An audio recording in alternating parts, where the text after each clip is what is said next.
ఆ ఏనుగుతో ఆ గ్రామస్తులకు 16 ఏళ్ల అనుబంధం. 3.5 వయసులో ఆశ్రమానికి వచ్చిన ఆ గున్న ఏనుగు ప్రతిరోజు గోదావరిలో స్నానమాచరించి గోదావరి నదీ జలాలతో ఆశ్రమంలోని బాబాజీకి పరమ భక్తితో అభిషేకం చేసేది.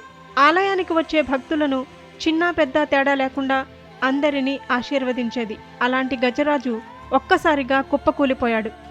దాంతో విషాదంలో మునిగిపోయారు గ్రామస్తులు, ఆశ్రమ నిర్వాహకులు. అర్ధరాత్రి గుండెపోటుకు గురైన గజరాజు శివైక్యం చెందాడు. తూర్పుగోదావరి జిల్లా సీతానగరంలో చిట్టి బాబాజీ ఆశ్రమంలో అల్లారు ముద్దుగా పెంచుకున్న లీల అనే ఏనుగు ఇక లేదనే విషయం ఆశ్రమంలో అందరినీ కలచివేసింది. ఏనుగు మృతితో ఆశ్రమం వద్ద విషాద ఛాయలు అలముకున్నాయి. ఆశ్రమం వద్దకు వచ్చిన ప్రతి ఒక్కరిని ఆశీర్వదిస్తూ వాళ్ళు పెట్టే పళ్ళు పలహారాలు తింటూ అందరినీ ఆకర్షిస్తూ ఉండే గజరాజు నిర్జీవంగా పడి ఉండటాన్ని చూసి కన్నీటి పర్యంతమయ్యారు ఆశ్రమ భక్తులు. గోదావరి నది వద్ద స్నానం చేసి అక్కడి నుంచి బిందెతో నీళ్లను తీసుకొచ్చి ఆశ్రమంలో బాబాజీకి అభిషేకం చేసేది.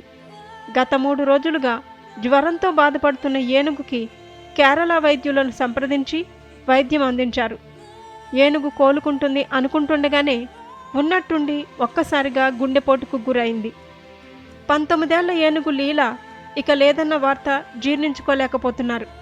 2009లో ఏనుగు పిల్లను డోనర్గా అప్పటి అరుణాచల్ ప్రదేశ్ ముఖ్యమంత్రి డోర్జీ కాండా ఇచ్చారని, అప్పటి నుంచి అల్లారు ముద్దుగా పెంచుకున్నామని ఆశ్రమ గురువు బాబాజీ తెలిపారు. ఏనుగుతో తనకున్న అనుబంధాన్ని గుర్తు చేసుకొని కన్నీటి పర్యంతమయ్యారు. ఏనుగు మృతిపై స్థానిక ఎమ్మెల్యే బత్తుల బలరామకృష్ణ, హిందూ ధార్మిక సంస్థవేత్తలు, స్థానికులు ఏనుగు మృత కళేబరానికి నివాళులర్పించారు.